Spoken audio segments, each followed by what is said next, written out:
Let me remind you, Africa remains attractive. Why is Africa so attractive? Throughout the ages, it has always been attractive. It was attractive to the Portuguese and the Spaniards, but I'm not going to say that. It was attractive to the Arabs, but I'm not going to say that. It was attractive to the Jews, but I will not say that. What I'm going to say that is attractive again. It is so attractive that every 2 years the Japanese call our leaders to Japan. That is how attractive Africa is. They call them to Japan in order to discuss how Japan is going to work with Africa for the benefit of Africa. I do not believe it.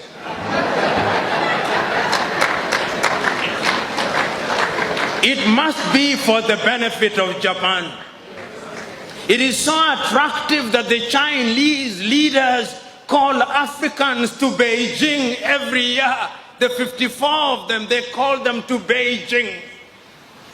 And they say this is how China is going to work for the benefit of Africa. I refuse to believe them. It must be that there is something that is being done for the benefit of Beijing. Because if I was Chinese, I would do that which is in my best interest, not in the best interest of Africans. It is so attractive that the Russians called our leaders only a few months ago in Sochi. And when they invite you to the best places. It is so interesting, so that the Russians can work with Africa for the benefit of Africa. That is how attractive Africa is. It is so attractive that the Germans also invited our leaders to Berlin. It is so attractive that even the Arabs are inviting them to Doha. And that is how attractive it is. Have you ever heard the Latin Americans being invited?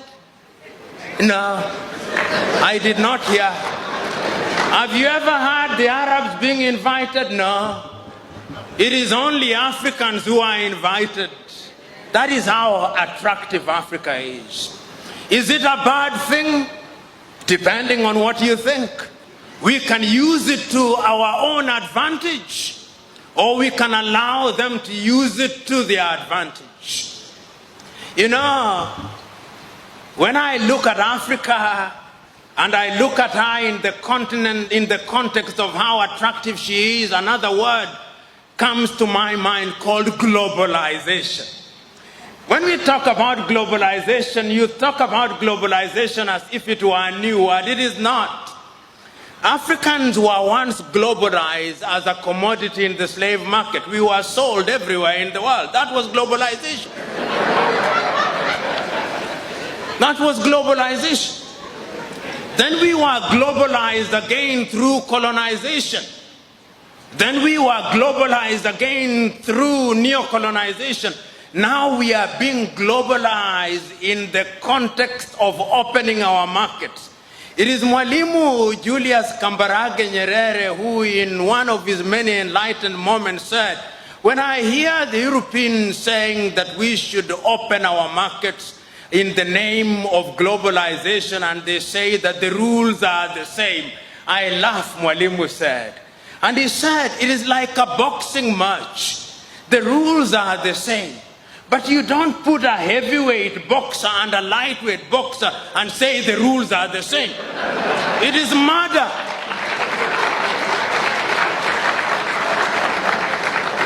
Allow me to be melodramatic.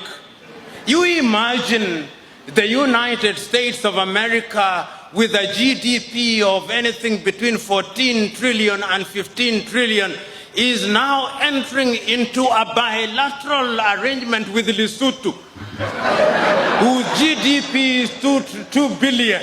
And you say the rules are the same. It is a joke. It is murder. Because the revenue that is generated by the city of Los Angeles alone in one day is more than the GDP of Lesotho. So we are being told to open our markets, and when we opened our market, you saw what happened? Our textile industries died. The large textile industries that we knew about in Kaduna, in Nigeria, died. Our cotton industries died. Our sugarcane industries died. Our waters, even water nowadays, water